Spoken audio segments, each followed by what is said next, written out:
Hello students, welcome to study 24। तो कैसे हैं आप सब? कैसी चल रही है आप लोगों की तैयारी? एमटीएस की कैसी प्रिपरेशन चल रही है आप लोगों की? कमेंट करके बताइएगा कैसा आप लोग पढ़ाई कर रहे हैं, किस तरीके से पढ़ाई कर रहे हैं, अच्छी तैयारी चल रही है या नहीं चल रही है, सब बताइएगा। मुझे अपडेट मिलता रहेगा आप लोगों के बारे में भी कि कैसे आप लोग पढ़ रहे हैं। तो पहले आज हम लोग देख लेते हैं जो मैंने आपको होमवर्क दिया था, जो किसी बच्चे ने करके नहीं दिया एज यूजुअल, जो कल भी आप लोगों ने नहीं किया था, वो सिनोनिम एंटोनिम वाला। तो ये मैंने फिलअप का दिया था, परसों दिया था मैंने।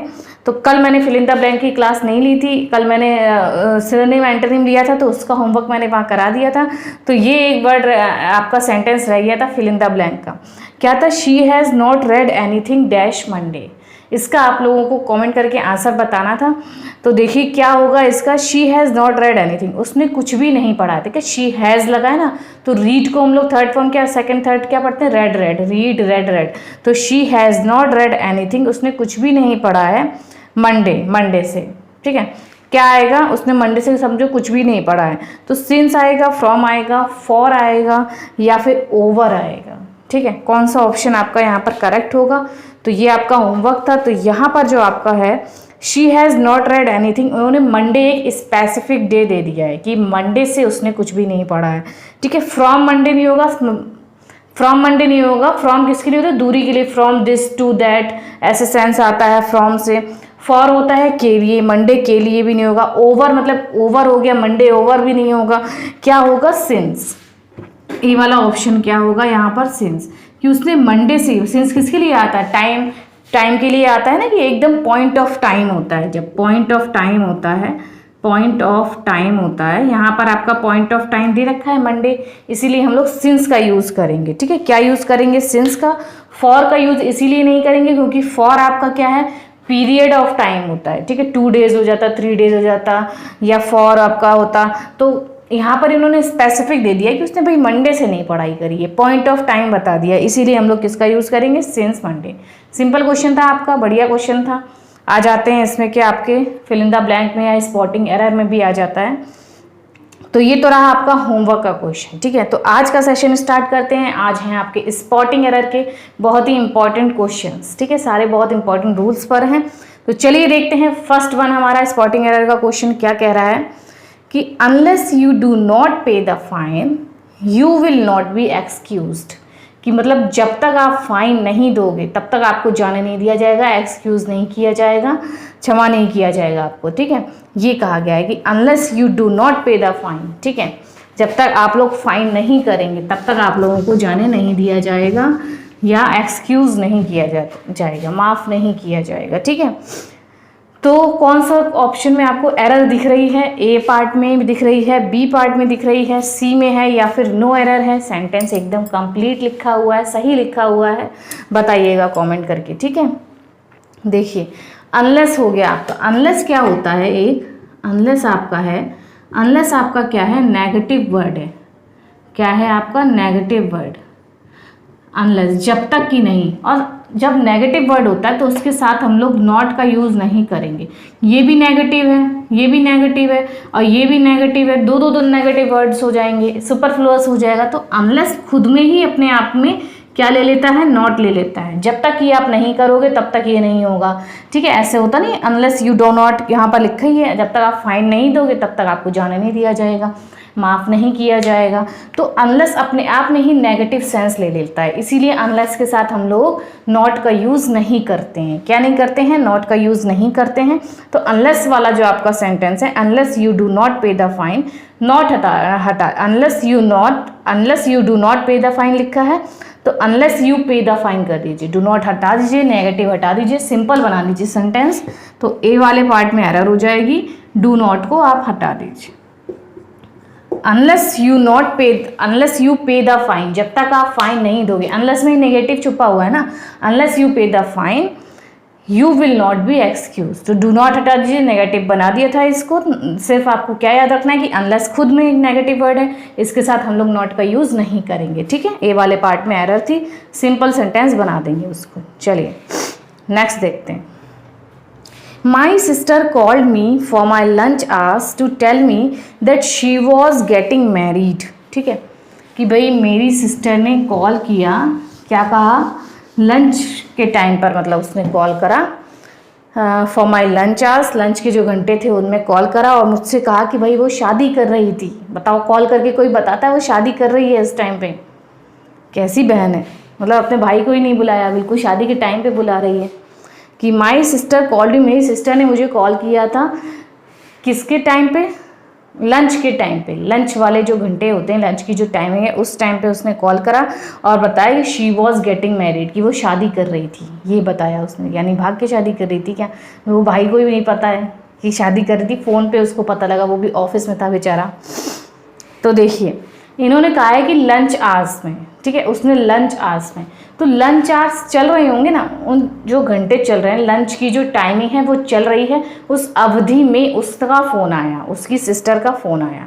तो वो जो अवधि है पूरी, तो क्या होना चाहिए वहाँ पर? फॉर माई लंच आवर्स या होगा आपका during my lunch hours. During का क्या मीनिंग होता है? दौरान, ठीक है। उसके जो घंटे टाइम चल रहा है, लंच आवर्स चल रहे हैं, उस लंच आवर्स के दौरान उसका फ़ोन आया। फॉर नहीं होगा, फॉर क्या होता है? फॉर के लिए नहीं होता है, फॉर टाइम ऐसे थोड़ी, for my lunch hours, for नहीं होता है। उसके क्या, दौरान, लंच आवर्स के दौरान कॉल आई कि भाई शी वॉज गेटिंग मैरिड। तो ड्यूरिंग आएगा आपका फॉर की जगह पर, ए वाले पार्ट में। फॉर जो आपका लगा है इसको हटा के ड्यूरिंग कर लीजिए। फॉर माई लंच आवर्स नहीं होगा कि मेरे लंच आवर्स के लिए, या फॉर और सिंस तो हम लोग एक टाइम बताते हैं ना कि इस टाइम से वो पढ़ रहा है, इस टाइम से वो खेल रहा है, ऐसे, ठीक है। तो फॉर माई लंच आवर्स नहीं होगा, लंच आवर्स के दौरान कॉल आई है, तो ड्यूरिंग लंच आवर्स होगा, ठीक है। तो फॉर हटाकर ड्यूरिंग कर लीजिए, बस सेंटेंस आपका सही हो जाएगा। ये वाले पार्ट में एरर थी, ठीक है। चलिए नेक्स्ट क्वेश्चन देख लेते हैं। Can you tell me why did you not speak the truth, ठीक है। कैन यू टेल मी, क्या तुम मुझे बता सकते हो कि Y did you not speak the truth, तुमने सच क्यों नहीं बोला था, ठीक है, तुमने सच क्यों नहीं बोला, बताइए। क्या एरर आ रही है आपकी सेंटेंस में? ए पार्ट में है, बी में है, सी में है, या फिर डी में है? कमेंट करके ज़रूर बताइएगा। सेशन देखते हैं आप लोग, कमेंट किया करिए।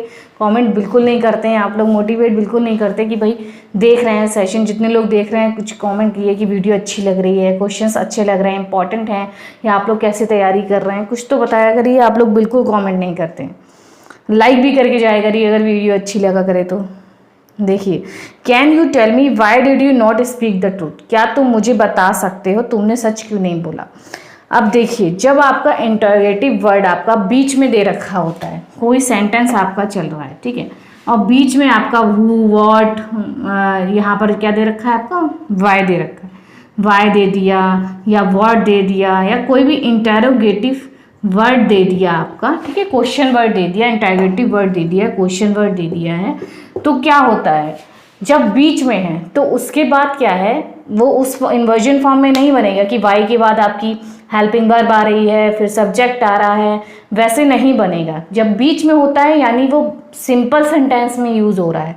तो जब भी आपका बीच में क्वेश्चन वर्ड आएगा, इंटरोगेटिव वर्ड आएगा, उसके बाद हमें सिंपल सेंटेंस बनाना है, क्योंकि क्वेश्चन तो हमारा यहाँ कैन से शुरू हो रहा है कि कैन से शुरू हो रहा है ना। क्या तुम बता सकते हो तुमने सच क्यों नहीं बोला, तो बता सकते हो, ये क्वेश्चन वर्ड है हमारा, क्वेश्चन वर्ड कैन है, can is the question word. Why हमारा क्वेश्चन वर्ड नहीं है, वाई हमारे बीच में सेंटेंस में आ रहा है, सिंपल सेंटेंस में आ रहा है कि तुमने सच क्यों नहीं बोला, तो why you did not speak the truth, ठीक है। और वो आगे जो आपका लिखा है स्पीक द ट्रूथ, तो वाई डिड यू नॉट करके इसको हम लोग क्वेश्चन में नहीं बनाएंगे। क्वेश्चन तो हमारा पहले से स्टार्टिंग में चल रहा है, बीच वाले से क्वेश्चन नहीं बन रहा है, हमारा क्वेश्चन बन रहा है कैन से, इसलिए ये जो है जब भी बीच में आएगा तो ये सिंपल लेगा। वाई के बाद डायरेक्ट आपका सब्जेक्ट आएगा, हेल्पिंग वर्ब नहीं आएगी। तो वाई डिड जो लगा था इसको हटा के वाई यू डिड नॉट कर लेंगे, वाई डिड यू नॉट नहीं, वाई यू डिड नॉट, ठीक है। बहुत इंपॉर्टेंट रूल है आपका, इसमें बच्चे बहुत ज़्यादा मिस्टेक कर देते हैं कि भाई वाई आ गया क्वेश्चन है, चलो ये सही है, वाई डिड आ गया या वाई हैव आ गया, हैज़ आ गया, जो भी हेल्पिंग वर्ब आपकी आ गई, लेकिन ऐसा नहीं है। जब ये बीच में है आपका उससे क्वेश्चन नहीं बन रहा है, क्वेश्चन आपका स्टार्टिंग में जो है उससे बन रहा है, ठीक है। तो जब भी बीच में क्वेश्चन वर्ड आएगा उसके बाद आपको सिंपल सेंटेंस, उसको मतलब सिंपल बनाना है, इंटरोगेटिव सेंटेंस के रूप में नहीं बनाना है, ठीक है। चलिए नोट कर लीजिए इसको।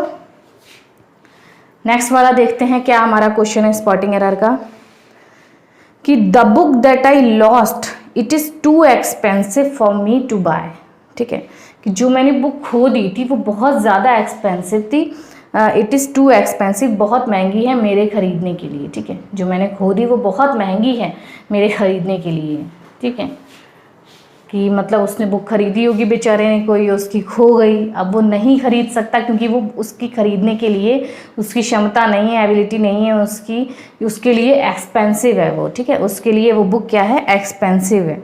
चलिए कौन से पार्ट में एरर आ रही है बताइए, सेंटेंस पढ़िए ध्यान से और फिर बताइए कहाँ पर आपकी एरर आ रही है, कौन से सेंटेंस में एरर दिख रही है आप लोगों को, ठीक है, बताइए।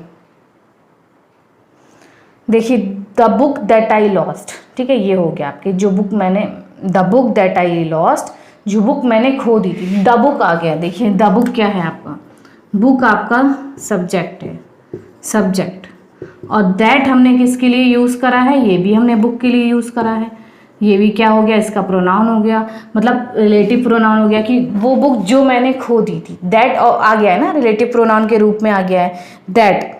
इट इज़ टू एक्सपेंसिव, अब ये जो इन्होंने इट दे रखा है इसका कोई यूज़ नहीं है, इसका यूज़ ही नहीं है, इन्होंने एक्स्ट्रा में ये इट लगा दिया, भाई दैट लगा दिया है, जब आपने दैट रिलेटिव प्रोनाउन लगा दिया उसके बाद आप इट क्यों लगा रहे हैं, डबल डबल, जो बुक मैंने खो दी थी यह बहुत एक्सपेंसिव है, the book that I lost, जो मैंने खो दी थी बहुत एक्सपेंसिव है मेरे खरीदने के लिए। ये जो इट का यूज़ है ये एक्स्ट्रा में है, इट का यूज़ हम लोग नहीं करेंगे क्योंकि हम दैट का यूज़ कर चुके हैं, हम बुक को बता चुके हैं, the book that I lost, जो मैंने खो दी थी, अब उसकी वो बहुत एक्सपेंसिव है तो इट का यूज़ नहीं करेंगे। इट क्या है आपका, एक्स्ट्रा वर्ड है, इसीलिए दैट तक हमारा सेंटेंस बिल्कुल सही है। That I lost, it is too expensive, it जो है एक्स्ट्रा वर्ड है, इज़ टू एक्सपेंसिव हो जाएगा। बी वाले पार्ट में हम लोग इट को हटा देंगे, इट को रिमूव कर दीजिए, ये आपका एक्स्ट्रा वर्ड है, क्या है एक्स्ट्रा वर्ड, ठीक, इट हटा देंगे, सिंपल आपका जो सेंटेंस लिखा है वो सही हो जाएगा, ठीक है, कि the book that I lost is too expensive for me to buy, ठीक है, इट का यूज़ एक्स्ट्रा था क्योंकि दैट हम ऑलरेडी लगा चुके हैं बुक के लिए, ठीक है, उसके बाद दोबारा इट का यूज़ नहीं करेंगे प्रोनाउन का। चलिए नेक्स्ट वर्ड देख लेते हैं, नेक्स्ट वन क्या है हमारा, ये समझ में आ गया आप लोगों को। चलिए नेक्स्ट देख लेते हैं, कमेंट करके बताइएगा आप लोगों का क्या आंसर आ रहा है, जब आप लोग देख रहे थे तो क्या आप लोगों ने आंसर करा, ठीक है। चलिए नेक्स्ट वर्ड क्वेश्चन हमारा क्या है स्पॉटिंग एरर का, कि when you are under significant stress it is hardly to process details and nuances, ठीक है, कि जब आप कोई स्ट्रेस में होते हैं, तनाव में होते हैं, तो आपको क्या होता है, बहुत ही ज़्यादा हार्डली टू प्रोसेस, मतलब किसी चीज़ को प्रोसेस करना हार्ड होता है बहुत ज़्यादा, किसी डिटेल पे बारीकियों को समझना, उसको प्रोसेस करना बहुत ज़्यादा मुश्किल होता है। जब आप कोई स्ट्रेस में होते हैं, कोई पर्टिकुलर तनाव में है, आपको प्रेशर है कोई माइंड में या किसी चीज़ का दबाव है, तो क्या होता है आप प्रोसेस नहीं सही से कर पाते हैं, डिटेल्स सही से नहीं प्रोसेस कर पाते हैं, बारीकियों पे ध्यान नहीं दे पाते हैं।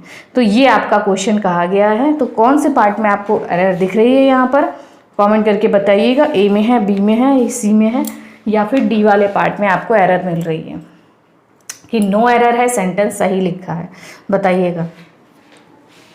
कि when you are under, nuances का क्या मतलब होता है, इसका मतलब होता है बारीकियाँ, डिटेल्स, न्यूएंसेस, मतलब आप बहुत ही बारीकी से कोई चीज़ प्रोसेस नहीं कर पाते हैं जब आप स्ट्रेस में होते हैं, ठीक है।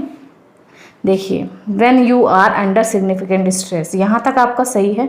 अब आपका जो सेंटेंस दे रखा है, इट इज़ हार्डली, ये हार्डली क्या है, ये हार्डली क्या है, ये हार्डली, तो ये जो हार्डली है, ये हार्डली का यूज़ क्यों किया गया भाई, हार्डली का यूज़, इट इज़ क्या होता है, it is hard to process, हमें हार्ड चाहिए, ये बहुत कठिन है, हमें एडजेक्टिव चाहिए, बहुत कठिन हो जाता है, हमें कठिन चाहिए वर्ड।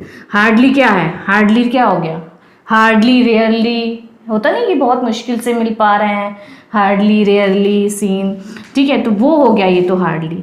तो ये कठिन, हमें एडजेक्टिव चाहिए, हमें एडवर्ब नहीं चाहिए, हमें चाहिए एडजेक्टिव, कि it is hard to process करना बहुत कठिन हो जाता है, डिटेल्स पर, बारीकियों का, ठीक है, बारीकियों का, डिटेल्स का, ये सब प्रोसेस करना मुश्किल हो जाता है। तो हार्डली की जगह पर हम लोग हार्ड का यूज़ करेंगे, because hard is the adjective, ठीक है, हार्ड क्या है, एडजेक्टिव है, और हमें एडजेक्टिव ही चाहिए है कि इट इज़ क्या है, यह क्या है, यह क्या है, कठिन है, क्या है, कठिन है। अब कठिन है तो हमारा एडजेक्टिव है कि हार्ड हमें चाहिए है कि यह बहुत कठिन हो जाता है प्रोसेस करना। प्रोसेस करना कैसा, कठिन हो जाता है। प्रोसेस की हमें विशेषता बताई गई है, तो हार्डली एडवर्ब है, एडवर्ब विशेषता कौन बताता है, विशेषण एडजेक्टिव बताते हैं, और एडजेक्टिव क्या है हमारा, हार्ड। इसीलिए हम लोग हार्डली की जगह पर हार्ड का यूज़ करेंगे, सेंटेंस आपका बिल्कुल सही हो जाएगा। तो हार्डली को हटा दीजिए और हार्ड को सही कर लीजिए, ठीक है, कि हार्डली हट जाएगा आपका। It is hard to process details and nuances, ठीक है। प्रोसेस आपका नाउन है और नाउन को डिफाइन करता है आपका adjective, so that's why hard आपका एडजेक्टिव यहाँ पर करेक्ट हो जाएगा। हार्डली एडवर्ब है, हार्डली हम लोग को नहीं चाहिए था, ठीक। बाकी आपका सेंटेंस कौन से पार्ट में एरर आ रही है आपकी, इट इज़ बी वाले पार्ट में आपकी एरर आ गई कि बी वाले पार्ट में हार्डली को हटा देंगे और ये हार्ड जो है आपका करेक्ट हो जाएगा, ठीक है। चलिए, तो हो गए हैं आपके क्वेश्चंस ये। अब एक ले लीजिए आप होमवर्क का क्वेश्चन, मैं कल देखूंगी कि किस किसने कमेंट किया है, किस किसने आंसर करा है क्वेश्चन का। बहुत इंपॉर्टेंट क्वेश्चन है ये भी, तो आप लोग आंसर किया करिए प्लीज़। होमवर्क अगर मैं देती हूँ, होमवर्क में कोई क्वेश्चन दिया है तो प्लीज़ कमेंट में करके बताया करिए। तो मुझे लगता है आप लोग वीडियोस देख रहे हैं, आप लोग समझ रहे हैं, आप लोगों की तैयारी कैसी चल रही है ये भी पता लग जाएगा। तो वीडियोज़ देखते हैं तो थोड़ा अप्रिशिएट किया करिए, मोटिवेट किया करिए, ठीक है। तो होमवर्क मैं दे रही हूँ फिर से, आपकी देखिए स्क्रीन पर आ गया होगा क्या क्वेश्चन है हमारा आपके होमवर्क के लिए। कल मैं इसका आंसर बताऊंगी, जिसने दिया होगा उसका मैं नाम लूँगी, ठीक है, क्लास में। चलिए, क्या है हमारा question, as a little child she was afraid from darkness, ठीक है, नो एरर है आपका। तो यहाँ पर जो सेंटेंस आपका दिया है, as a little child she was afraid from darkness, वो मतलब क्योंकि वो छोटी बच्ची थी इसलिए क्या है, वो डार्कनेस से डर था, उसको डार्कनेस का डर था, डार्कनेस से डरती थी। तो इस पार्ट में आपको बताना है कौन से पार्ट में एरर होगी। कल इसका आंसर जिसने दिया होगा उसका मैं नाम लूँगी क्लास में, तो आप लोग कमेंट करके बता दीजिएगा इसका क्या आंसर आ रहा है, कौन से पार्ट में एरर है, ए बी सी या डी। और ए बी सी डी लिखने के बाद उसका रीज़न भी बताएगा कि ए क्यों है या बी क्यों है, सी क्यों है, और नो एरर है तो नो एरर क्यों है, ठीक है। तो ये स्पॉटिंग एरर के बहुत ही इंपॉर्टेंट क्वेश्चंस थे, सारे के सारे एमटीएस के लिए आपके लिए बहुत ही ज़्यादा इंपॉर्टेंट हैं, और उसमें से प्रीवियस ईयर में भी आए हुए क्वेश्चंस हैं। तो मिलती हूँ आपको फिर नेक्स्ट वीडियो में, और उम्मीद यही करती हूँ, होप करती हूँ कि आप लोग सब आंसर करेंगे, होमवर्क का जो मैंने क्वेश्चन दिया है उसका आंसर करेंगे, ठीक है।